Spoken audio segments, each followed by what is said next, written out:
I'm a teacher, so I don't want to talk when people are talking. Can we listen? Yeah. The main thing is conductors have got a big duty when bringing a choir across for a competition.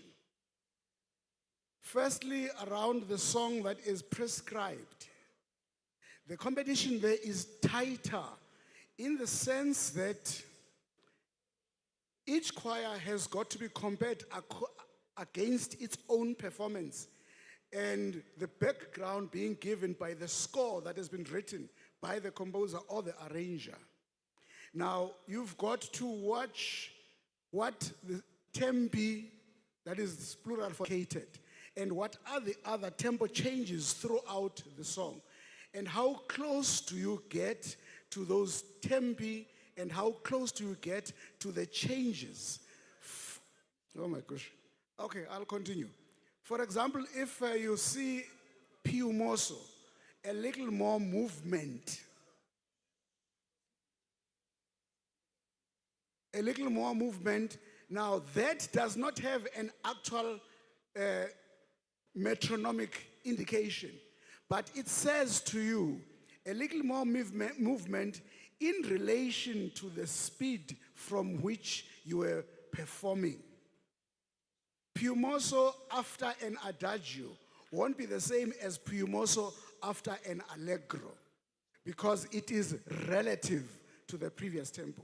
That's the first thing. Second thing is, when you train your choir in such a way that the section that is the one I'm talking about, highly competitive, understand that there are other needs that you've got to cover. For example, you've got to make sure that your choir all round has got an acceptable tonal quality.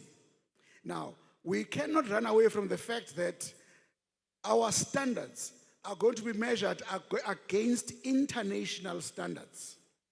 We are not creating our own standards away from what is being done by the world over. So, how you then pronounce certain words, how you rush through certain other sections. And then the second song, before I leave the first one unfortunately was not based within Nigeria or even South Africa for that matter. This is just a point of advice for conductors. When you come to a competition like this one, where there will be choirs from other countries, it's very important and advisable for you to give the adjudicators just a short synopsis of what you are singing about, what the song is about. Sometimes you may find that the choristers are smiling, and yet the song doesn't have anything to do with smiles and happiness. So the conductor has got to write down for the consumption of the adjudicators what the song is about, what the song is saying. And whichever you choose, because it's your own choice, whichever song you choose a song which the choir sings very well. In other words, you've got to be at your best with the song that you've chosen. Unlike where you are forced to do a set piece, there you work very hard to make sure you bring it across. But an on-choice song says, this choir, at any